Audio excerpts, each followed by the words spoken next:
Kan kejujuran ya. Kristen Ya. juga. Kristen juga. Oh, santai. Santai. Itu Islam, tapi dia pura-pura kafir. Lucu banget. Jangan takut. Tenang aja. Ini orang-orang kalau ketemu saya itu takut tiba-tiba masuk surga aja. Kalau saya itu Tuhannya saya Esa. Allah. Tauhid Allah. Yakin gak kalau itu Nabi Muhammad itu Rasul tahu? Oh ya, saya yakin aja. Ya udah lah, ini Muslim nih, udah selesai. Sabar ya. Sabar. Sabar. Sabar. Jangan masuk dulu nanti. Jangan dulu. Nanti kita. Saya setengah nih. Oke. Di sini saya sih Kristen ya. Di akhir zaman nanti, ini sekarang udah akhir zaman ya kan, orang akan berbondong-bondong masuk Islam, satu kampung masuk Islam, satu negara masuk Islam, dan itu hawa-hawanya sudah tercium kuat. Banyaknya anak-anak muda, artis-artis yang influencer. Dulu mana ada orang pakai cingkrang ikut pengajian, sekarang udah pada hijrah. Satu persatu orang-orang hebat dunia itu masuk Islam, ya. Mike Tyson masuk Islam, Michael Jackson masuk Islam, Dedi, Dr. Deddy Richard. Corbuzier, Dr. Richard, dan Bang semua orang Richard. cerdas. Orang-orang yang cerdas berpikir, dia akan katakan, this is the truth. Ini kebenaran. Maka setiap orang yang mengakui Allah sebagai Tuhan dan Nabi Muhammad last messenger of Allah, dia Muslim. Seperti tadi Bang Densu bilang, percaya sama Allah, percaya Nabi Muhammad itu Nabi, udah pasti surga. Iya. Walaupun dia Kristen dan gak Walaupun sholat. saya Kristen gitu. Meskipun dia ngaku Kristen, tapi kata Allah, ya, Allah kan tahu hatinya. Iya. Sama dia dalam hati. Iya. Santai Pak. Coba kita buka dalam Ulangan pasal 4 ayat yang ke-6. Ini ayat yang diberikan kepada saya untuk membahas tentang kesetiaan. Minta maaf Bapak Ibu, saya batuk habis sakit beberapa hari lalu dan proses pemulihan ya. Ulangan pasal 4 ayat yang ke-6 kita akan baca secara bersama-sama. 1, 2, 3. Lakukanlah itu dengan setia, sebab itulah yang akan menjadi kebijaksanaanmu dan akal budimu di mata bangsa-bangsa yang pada waktu mendengar segala ketetapan ini akan berkata, memang bangsa yang besar ini adalah umat yang bijaksana dan berakal budi. Ada satu perintah di situ pada pasal 4 ayat yang ke-6, lakukanlah itu dengan setia. Apa yang dilakukan dengan setia? Firman Tuhan. Maka dari teks ini aja kita sudah tahu bahwa kita harus setia melakukan firman Tuhan. Nah, pada waktu itu dalam kitab Ulangan ini tentunya kesetiaan mereka itu diuji dengan hukum-hukum Taurat. Kata setia di situ Bapak Ibu itu biasanya kan langsung memakai kata setia. Tapi kalau dalam bahasa Ibraninya itu sebenarnya tidak dituliskan langsung kata setia begitu. Tapi kalau saya lihat dalam teks Ibraninya itu memakai kata husam ratem atau samar Bapak Ibu. Di situ itu kata ini sebenarnya artinya bukan setia seperti itu.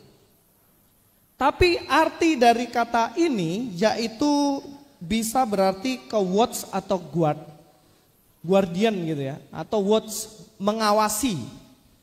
Nah Bapak Ibu kalau kita lihat di situ sebenarnya kita harus dengan setia itu artinya kita harus mawas diri, waspada, menjaga, melindungi apa yang seharusnya kita lakukan, yang kita lindungi gitu. Maka sebenarnya kata setia di sini lebih tepatnya itu kepada kata menjaga, melindungi atau mengawasi diri kita sendiri. Coba kita lihat dalam Samuel 17 ayat yang ke-20.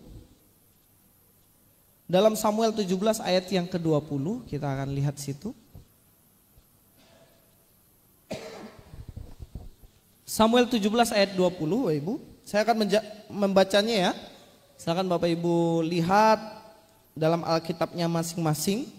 Samuel 17 ayat 20 dikatakan, lalu Daud bangun pagi-pagi, ditinggalkannya lah kambing dombanya pada seorang penjaga, lalu mengangkat muatan dan pergi, seperti yang diperintahkan Isai kepadanya, sampailah ia ke perkemahan ketika tentara keluar untuk mengatur barisannya dan mengangkat sorak perang.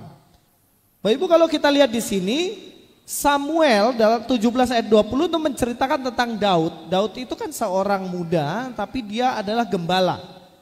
Tugasnya Daud apa seharusnya?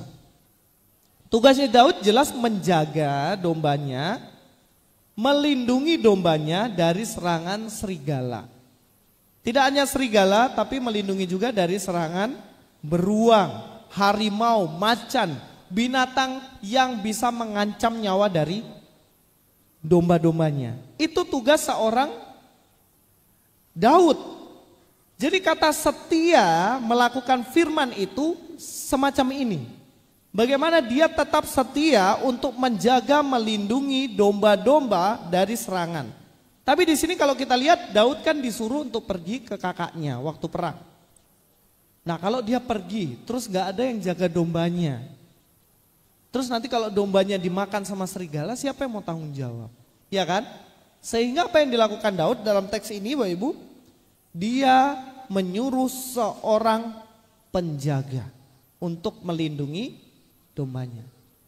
Nah apa sebenarnya kaitannya ini dengan firman Tuhan? Bapak Ibu sebenarnya kalau kita setia melakukan firman, maka kita akan menjaga firman itu tetap dalam hati kita, tetap dalam komitmen kita, tetap dalam kehidupan kita seterusnya.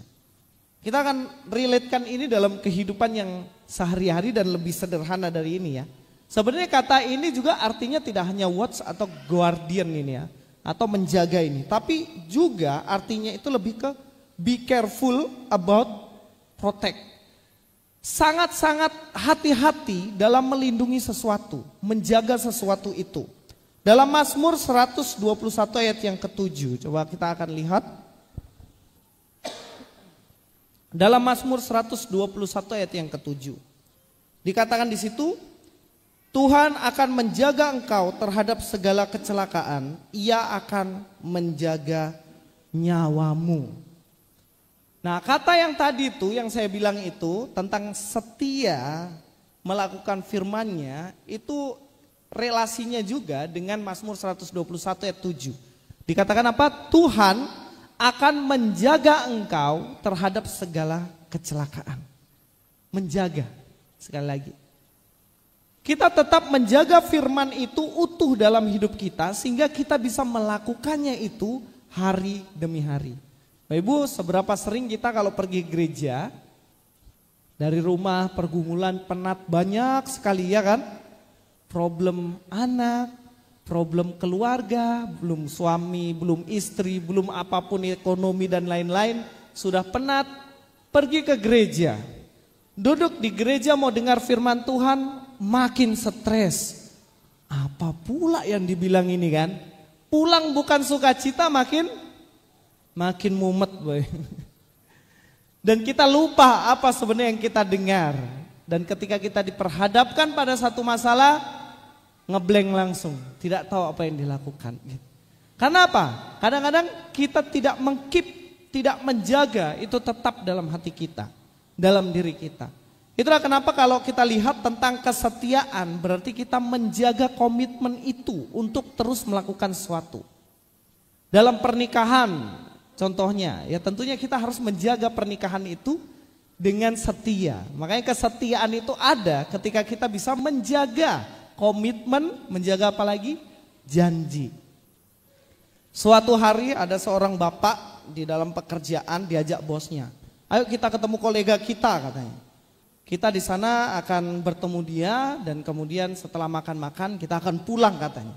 Dan kemudian setelah bertemu Bapak Ibu, ternyata dalam pertemuan itu mereka minum alkohol tapi sedikit. Pikirnya sudahlah minum sedikit tidak mabuk. Dan kemudian ngobrol-ngobrol, minum sedikit, akhirnya bapak dia mabuk. Jalan dia semua oleng-oleng toh jalan, setelah sadar lagi dia tabrak pintu, setelah sadar lagi dia bicara apalah, ngoceh-ngoceh sendiri. Biasanya orang mabuk cerewet ya. Bapak Ibu kalau mau jujur hatinya suami kasih mabuk dia, tanyain, kok ada simpanan kah tidak? Oh, nanti kalau dia bilang, oh tidak ada yang di AB, ada di Jayapura. Wah selesai sudah. Satu hari ketika dia oleng mabuk pulang kemudian dia kaget terbangun sudah di rumah pagi-pagi. Ketika pagi-pagi di rumah dia khawatir nih. Waduh bahaya ini. Jangan sampai istriku marah-marah sama aku ini gara-gara saya mabuk ini. Dan kemudian dia pelan-pelan keluar dari kamar begitu kan. Ternyata ada hidangan yang sangat banyak di atas meja. Lalu istrinya bilang, "Pa, saya pergi dulu ya, makan itu saya sudah masakin paling enak." Istrinya bahagia, ceria. Loh, ini suami pulang mabuk, kok istri bahagia, ya kan?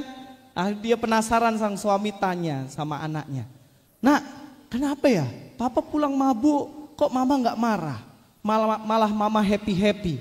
Kemudian anaknya bilang, "Papa, tadi malam waktu mama bopong papa ini ke dalam kamar waktu tidur, papa bilang sama mama, 'Hei perempuan, kau pergi, saya sudah menikah,' katanya." Langsung happy hati istri toh. Berarti dia jaga dirinya. Apalagi ini nggak sadar, kalau sadar apalagi. Dia pasti lebih setia sama saya, pikir istrinya. Bapak Ibu, menjaga kesetiaan dalam pernikahan itu sulit ya. Nah, inilah sama sulitnya ketika kita menjaga kesetiaan kita dalam melakukan firman Tuhan. Nah, Ibu tes itu ya, suami-suami, istri-istri, kasih minum, siapa tahu jujur toh? Tidak boleh mabuk ya. Dalam Alkitab dikatakan tidak boleh minum minuman keras sampai mabuk, itu berdosa. Tapi kadang-kadang Bapak Ibu, dalam alam bawah sadar kita, ketika kita nggak sadar, itu biasanya orang jujur dari hatinya sendiri. Tapi kesulitan kita dalam menjaga firman Tuhan, itu yang saya katakan tadi.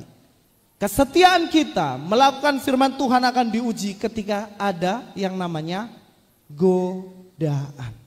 Lakukan firman Tuhan tuh paling gampang kalau semua melakukan itu tanpa ada godaan. Nah, di asrama-asrama biasanya lebih gampang untuk kita lakukan firman Tuhan. Kenapa? Karena di asrama diawasin. Kedua, ada aturan-aturan yang mengatur. Ketiga, tidak bisa hidup seenaknya, bebas-bebasnya. Makanya kadang mahasiswa-mahasiswa teologi itu kalau di kampus, aturan ketat sekali, mereka taat, minta ampun. Tapi pas pergi praktek pelayanan di luar nggak ada yang ngawasin, selesai sudah, keluar aslinya. Kadang-kadang tidak setia melakukan firman Tuhan. Oleh karena itu hari ini Bapak Ibu, kita akan belajar bagaimana sih supaya kita ini bisa setia dalam melakukan firman Tuhan. Minggu lalu sudah dibahas tentang kesetiaan. Hari ini kita tetap bicara kesetiaan. Dan mungkin dalam waktu 1 bulan ke depan kita akan belajar tentang kesetiaan ini. Ya, harapan kami adalah kita semua bisa menjadi seseorang yang setia. Karena belum tentu namanya setia, orangnya setia, ya kan? Mari kita buka dalam Matius 26 ayat 41. Inilah yang saya maksud dengan kesetiaan yang dikoneksikan dengan tadi dalam bahasa Ibrani yang berarti watch atau guard. Matius 26 ayat 41. Mari kita akan baca bersama-sama ayat ini. 1, 2, 3. Berjaga-jagalah dan berdoalah supaya kamu jangan jatuh ke dalam pencobaan. Roh memang penurut tetapi daging lemah. Bapak Ibu, kalau berbicara mengenai berjaga-jaga, kadang-kadang kita tidak sadar bahwa statementnya dari Tuhan Yesus ini artinya supaya kita tetap setia. Supaya kita tidak jatuh ke dalam pencobaan. Makanya dalam ayat ini ya penting ya, dikatakan berjaga-jagalah dan berdoalah supaya kamu jangan jatuh ke dalam pencobaan. Karena pencobaan ini yang membuat pada akhirnya kita tidak setia. Makanya sebuah hubungan itu diuji ketika jarak jauh Ibu, LDR. Wah, mentang-mentang istrinya Pak Luis ini nggak ada di Jayapura ya, bilang gitu katanya. Istri saya nanti bulan Mei baru kembali ke sini. Bukan karena itu aja Ibu, kan ini faktanya memang begitu ya. Kalau masih sama-sama, oh iyalah, terujilah setia, orang suami istri ada di situ. Nah, coba ketika LDR masih bisa setia atau tidak. Nah, ini yang penting. Makanya pencobaan akan muncul ketika ada kesempatan. Dan disinilah kesetiaan diuji. Dalam melakukan firman Tuhan, kita diuji terus-menerus dalam kehidupan kita sehari-hari. Kadang kita jatuh bukan karena ada batu yang sangat-sangat besar, Bapak Ibu. Kita jatuh ketika lakukan firman Tuhan, kadang-kadang ketika ada kerikil-kerikil kecil yang membuat kita terpleset. Saya akan menyampaikan ada 3 hal bagaimana cara supaya kita tetap setia dalam melakukan firman Tuhan. Supaya kita tidak jatuh ke dalam pencobaan. Yang jelas yang pertama berjaga-jaga. Yang kedua terus berdoa. Itu yang dikatakan Tuhan Yesus. Sebelum para murid mereka menghadapi satu masalah yang sangat besar, ketika Yesus di Taman Getsemani, Tuhan Yesus bilang, berjaga-jaga dan berdoalah. Ketika mereka disuruh berjaga-jaga dan berdoa, apa yang dilakukan para muridnya? Tidur, ngorok sampai 3 kali. Dan ketika Yesus ditangkap, apa yang dilakukan para muridnya? Kabur semua. Ini bahaya sekali, Bapak Ibu. Mari kita buka dalam Titus 2 ayat yang 10. Titus 2 ayat yang ke-10. Saya akan membahas ini dalam karakter yang pertama yang harus kita miliki ketika kita bisa setia dalam melakukan firman Tuhan. Titus 2 ayat 10. Jangan curang, tetapi hendaklah selalu tulus dan setia. Supaya dengan demikian mereka dalam segala hal memuliakan ajaran Allah, juru selamat kita. Yang pertama, kita harus menjadi orang yang dapat dipercaya. Tetap setia sekalipun tidak ada yang melihat. Ini yang penting ya, ini yang disebut dengan integritas. Apa yang di luar sama dengan apa yang ada di dalam. Kita tetap setia sekalipun tidak ada yang melihat. Makanya dikatakan di situ jangan curang, tetapi hendaklah selalu tulus dan setia. Sulit Bapak Ibu, kita mendapatkan orang-orang yang jujur, orang-orang yang tidak curang. Suatu kali di tempat pelayanan, istri saya dulu waktu belum menikah di tempat pelayanan, temannya dalam satu pelayanan itu menjaga rumah. Salah satu rumah yang ada di Malang ya, rumahnya besar sekali, 2 atau 3 lantai begitu. Kemudian ada seorang laki-laki bawa motor pakai helm, pakai jaket, kemudian turun ke rumah itu. Kemudian turun, dia bilang sama temannya itu, dikatakan, di mana ya yang harus diperbaiki? Soalnya tadi saya disuruh sama bos untuk perbaiki lantai 2. Kemudian diantar ke lantai 2, dicek-cek, kemudian orang itu bilang sama temannya ini, kamu tunggu ya di sini, saya mau turun ambil alat-alat dulu. Ibu ketika dia turun, setelah beberapa menit, 10 menitan ditunggu kok nggak naik-naik orang ini. Ternyata orang ini sudah pergi dengan motornya dan dia membawa laptop dan HP dibawa pergi. Kenapa? Karena itu modus penipuan ternyata Ibu. Dia tidak mau memperbaiki rumah tapi dia sebenarnya niatnya mencuri. Dibawa ke atas pas turun dia lihat barang yang bisa diambil, dia ambil kemudian pergi. Ini modus penipuan. Modus penipuan juga sering Bapak Ibu kalau Bapak Ibu beli jajanan di pinggir-pinggir jalan kadang-kadang ya. Gak semua, ada oknum-oknum tertentu ketika kita kasih contohnya uang 100.000 ya. Dia kasih kembali nanti cuma 20.000 contohnya begitu. Padahal belanja kita harusnya kembaliannya 70.000. Nanti begitu, loh ini kenapa dikasih ini? Oh saya kira uangnya 50.000. Kasih kembali 20.000. Nah ini juga modus penipuan. Banyak sekali penipuan-penipuan yang terjadi karena sulitnya menemukan orang yang dapat dipercaya. Orang yang dapat dipercaya ini walaupun tidak ada yang melihat Bapak Ibu, kita tetap setia dalam melakukan firman itu. Kemarin waktu kami juga di Jawa di salah satu terminal, karena waktu saya dari Juanda ke Kediri itu, saya pernah naik travel muter Kertosono Ibu itu sampai 5-6 jam, lama sekali. Akhirnya saya bilang ke istri saya, ayo kita naik bis sudah. Saya ajak itu si Yosina naik bis. Kami dari bandara naik bis Damri ke Bungurasi, kemudian turunkan barang. Saya lupa kalau barang kami itu ada 4 koli besar-besar. Sudah saya gendong Sio, Sena lagi, mau angkat barang bagaimana. Kemudian ada porter datang, Pak biar kami angkatkan. Wih 4 orang datang, sebenarnya tidak usah 1 aja. Oh enggak ini 4 orang, nanti kasih seadanya aja nggak apa-apa, seikhlasnya mas katanya. Oh ya sudah angkat sudah, saya bilang dikasih seikhlasnya Bapak Ibu ya. Jadi begitu sampai di tempat bisnya itu, berdirilah situ, kasihlah uang 50.000. Saya pikir ya 10.000 untuk 4 orang lah, di Jawa juga toh. Cuman angkat barang nggak jauh lah, dekat saja. Ternyata dia bilang, tidak mas, 100.000 katanya. Saya bilang lah, bukannya tadi bilang kasih seikhlasnya katanya. Nggak bisa, pokoknya harus kasih 10.000, ngancam dia. Memang benar nggak bisa dipercaya manusia ini ya Web ya. Jangan percaya kalau ada yang bilang, tenang aku akan setia sampai mati samamu sayang. Omong kosong, nikahin aku dulu baru kau bilang gitu, ya kan? Jangan omong kosong saja. Nah, sulitnya mendapatkan orang yang dipercaya dunia ini, Bapak Ibu. Itulah kenapa kita sebagai orang Kristen, kita mesti setia. Jangan curang, harus bisa menjadi orang yang bisa dipercaya. Dalam usaha, dalam bisnis, dalam apapun dilakukan, kita diperhadapkan pada situasi di mana ada cobaan, godaan, ambil aja tuh. Palsukan saja itu. Tipu saja dia, toh dia nggak ngerti. Nah, inilah kenapa kita dituntut untuk menjadi orang yang dapat dipercaya. Yang kedua, Bapak Ibu.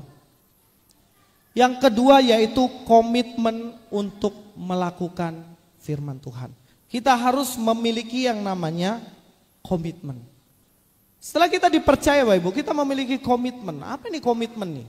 Komitmen itu sekalipun ada kesempatan untuk melakukan, kita tidak melakukannya. Itu komitmen. Ada peluang nih melakukan, tapi kita tidak melakukan. Itu komitmen. Makanya ya Bang Napi bilang apa? Kejahatan ada bukan karena niat pelakunya, tapi kejahatan ada karena ada kesempatan. Waspadalah, waspadalah. Kapan hari Bapak Ibu saya mimpi, waduh keringat dingin tuh mimpi tuh. Gara-gara motor Scoopy saya hilang Bapak Ibu. Saya cari-cari nih motor di mana, kok nggak ketemu-ketemu begitu dalam hati. Wah ini pulang istri murka ini, motor hilang ini. Tapi untungnya Bapak Ibu hanya mimpi saja, gak kenyataan. Tapi kadang-kadang pencurian ada juga karena ada kesempatan, bukan karena niat pelakunya. Jalan-jalan tiba-tiba, oh kunci tak gantung lagi di motor. Siapa di sini yang pelupa parah, suka kuncinya ketinggalan di motor? Angkat tangan, cepat-cepat, ngaku jujur. Saya sudah duluan ini Bapak Ibu. Karena saya paling tukang lupa. Saya suka lupa sekali. Kadang-kadang HP saya taruh di ini kan, di laci motor gitu. Sudah masuk ke dalam saga, dari lantai 2 langsung lari-lari cepat-cepat ke bawah. Cek, puji Tuhan masih ada, nggak hilang. Ya kan?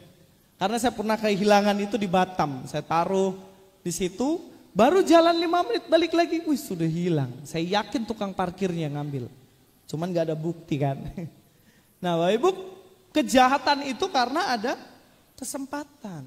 Mari kita buka Alkitab ya dalam Daniel. Dalam Daniel 3 ayat 17-18. Kecil sekali ya saya tulis itu.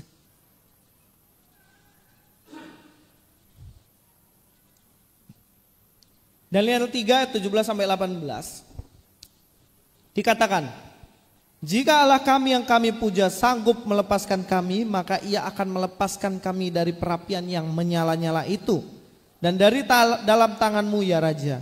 Tetapi seandainya tidak, hendaklah Tuanku mengetahui ya Raja, bahwa kami tidak akan memuja dewa Tuanku, dan tidak akan menyembah patung emas yang Tuanku dirikan itu.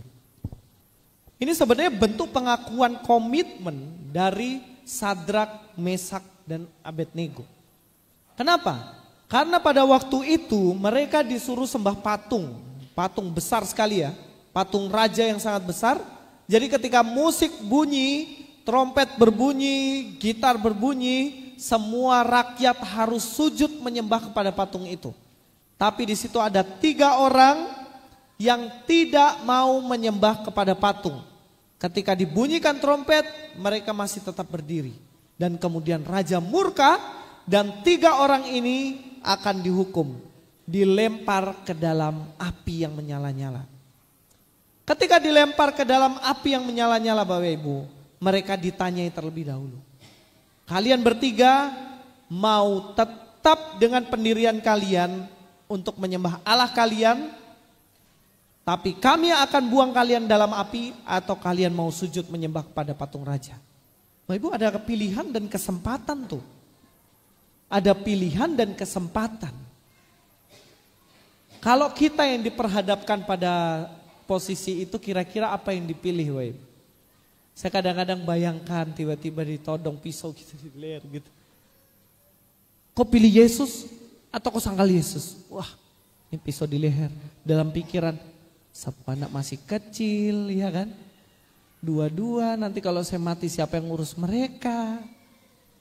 Pasti dalam pikiran kita pasti menimbang-nimbang kan? Antara tetap setia atau mau menyangkal, nih ada kesempatan nih. Bapak Ibu, kita kadang-kadang kalau diperhadapkan pada situasi ini, masihkah kita bisa setia dalam komitmen untuk tetap setia kepada Tuhan atau tidak? Itulah kenapa pentingnya komitmen. Dan kemudian apa yang distatementkan oleh Sadrak, Mesak, Abednego? Mereka mengatakan apa? Kalau Tuhan mau menolong, ya kami bersyukur karena Tuhan bisa menolong. Tapi kalau Tuhan pun tidak menolong kami, dikatakan apa? Kami tidak akan menyembah patung itu. Kami akan tetap pada komitmen kami untuk menyembah Allah. Oh, ini situasi yang sangat berat ya. Situasi yang berat. Kadang-kadang yang membuat kita kemudian tergoda untuk mencari jalan lain adalah pekerjaan. Apalagi masalah ekonomi. Masalah apalagi yang paling banyak? Masalah jodoh. Itu paling banyak. Wah, umur 40, sumentok ini yang mendekat bukan Kristen lagi. Udahlah dek, gak apa-apa, kita nikah dulu. Nanti kalau udah nikah, nanti kamu terserah pergi gereja, saya ke tempat saya sendiri, dan kemudian kita tergoda. Kadang-kadang kita sulit untuk melakukan ini, tapi komitmen ini yang terus akan mengembalikan kita kepada ketaatan kita kepada firman Tuhan. Bapak Ibu, makanya kalau kita punya dua hal ini ya. Yang pertama tadi bagaimana kita dapat dipercaya, kita juga melakukan komitmen kita terus-menerus, maka kita akan tetap setia. Ada satu film, daripada nonton-nonton drama Korea, nah ini ada film bagus ini. Ayo anak-anak muda catat judul filmnya. Judul filmnya adalah The Vow. Gak tahu saya artinya apa, saya gak sempat cari. Mungkin yang guru bahasa Inggris bisa terjemahkan. Nah ceritanya di situ ada sepasang suami istri, laki-laki dan perempuan ya tentunya ya. Karena kalau saya bilang suami istri zaman sekarang otaknya lain-lain. Dibilang suami istri kadang-kadang laki-laki sama laki-laki suami istri juga. Nah negara udah makin aneh ya Bapak Ibu ya. Tapi suami istri laki-laki dan perempuan ini mereka menikah. Mereka saling mencintai, menikah, dan kemudian suatu hari dalam kencannya ketika mereka pulang di mobil terjadi sebuah kecelakaan. Karena yang perempuan tidak pakai seat belt ya, kemudian ketika tabrak, kepalanya kemudian terbentur ke kaca depan. Mereka kecelakaan. Tapi puji Tuhannya perempuannya nggak mati, tapi perempuannya mengalami yang namanya gagal otak. Dia tidak ingat sama sekali dan bahkan dia tidak ingat suaminya sendiri. Dia bilang bahwa saya ingat semua mantan-mantan saya ingat semua masa lalu saya, tapi sama sekali saya tidak ingat kalau saya pernah menikah sama laki-laki ini. Dan saya tidak tahu laki-laki ini siapa. Wah, bagaimana posisi suami kalau dengar istri kayak gini, Ibu? Begini istrinya bangun, kok siapa? Jangan kau dekat-dekat. Bahaya kan, tiba-tiba saya ketemu Mama Siena pulang dari Kalimantan, saya mau jemput begini, dia bilang, loh kok siapa? Saya tidak kenal kok, wah bahaya sekali ini. Baru Siena bilang, Mama itu Papa. Wah selesai sudah. Bapak Ibu, kondisi ini saya bayangkan ketika nonton film ini, wah bahaya juga ini kalau tidak diingat ya. Tapi dalam film itu kemudian laki-laki itu terus tetap merawat istrinya. Dia coba untuk berusaha mengingatkan istrinya, ini aku suamimu. Begitu. Dan satu kali ditanya ya, kemudian suaminya ini ditanya, kenapa kamu gak tinggalin, toh istrimu sudah tidak ingat kepadamu lagi. Dia katakan sekalipun dia tidak ingat, tapi saya akan terus setia merawatnya sampai dia nanti mengatakan kepada saya, sudah selesai, tenang suamiku, aku udah ingat samamu. Kisah ini kisah nyata, difilmkan. Ini dari sebuah novel yang ditulis berdasarkan kisah nyata.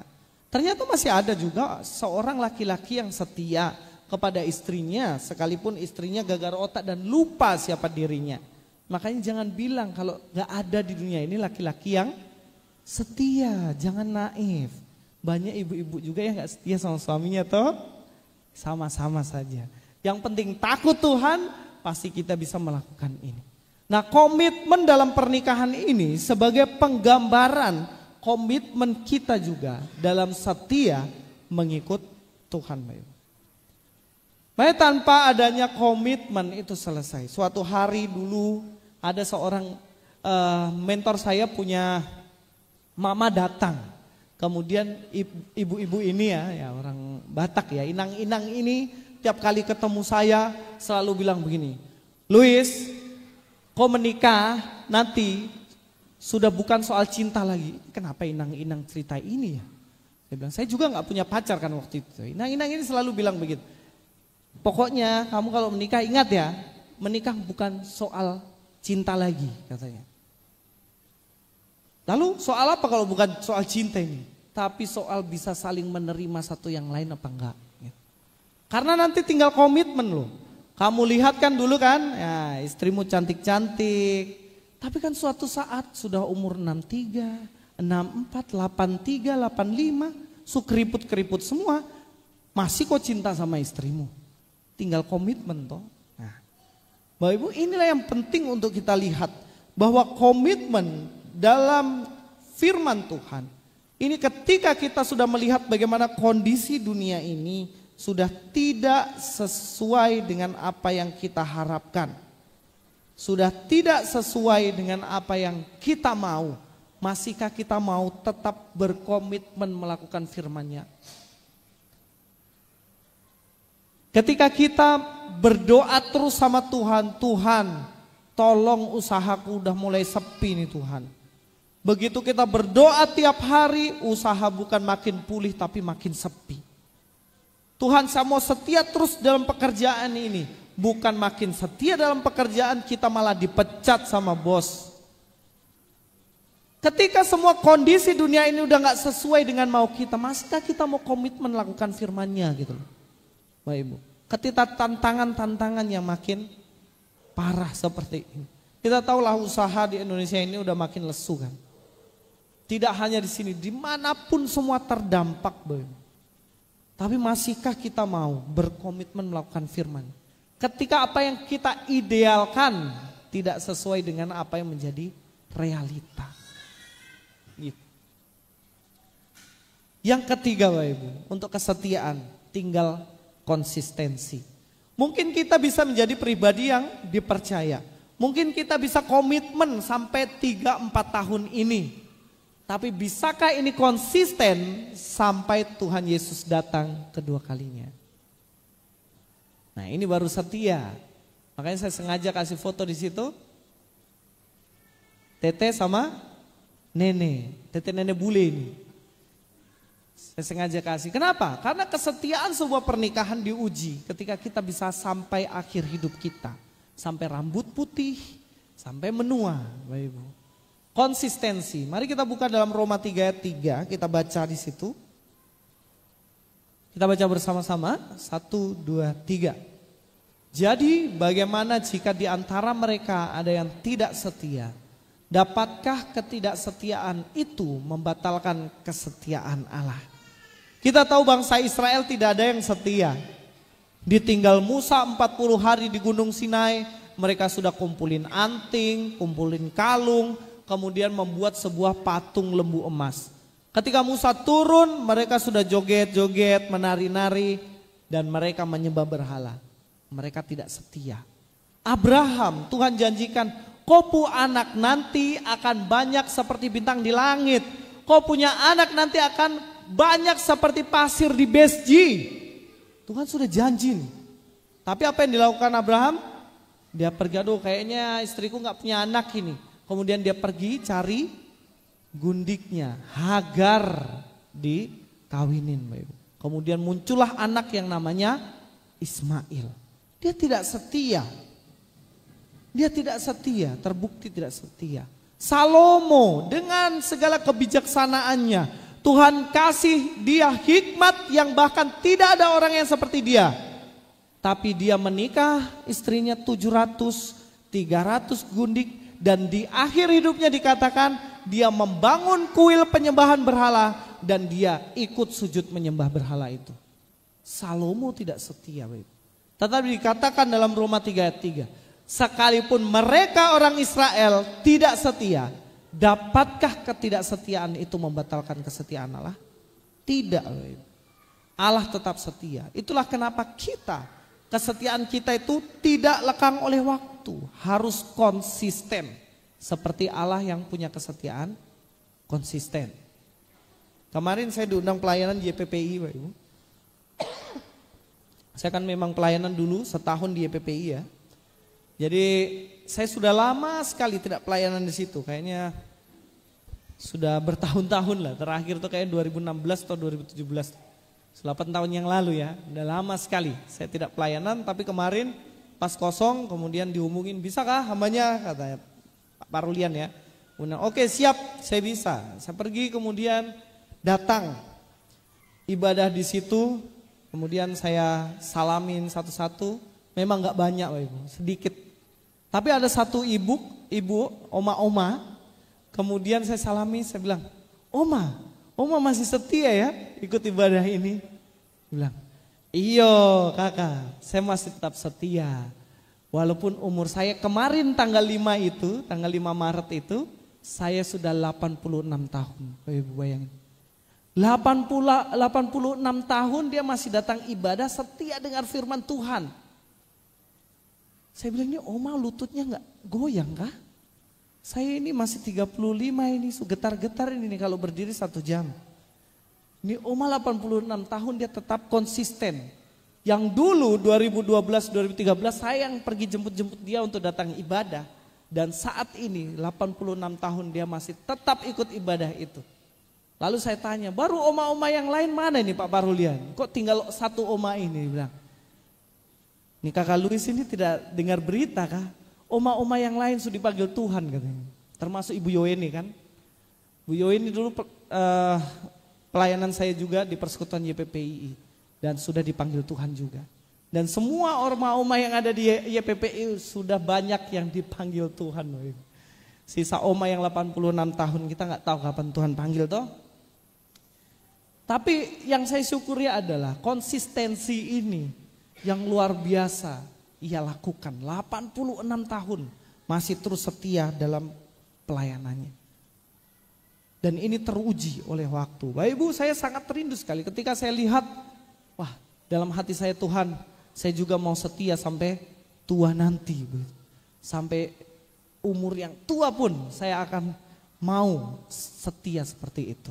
Bapak Ibu, setia melakukan firman-Nya itu bukan pekerjaan yang gampang.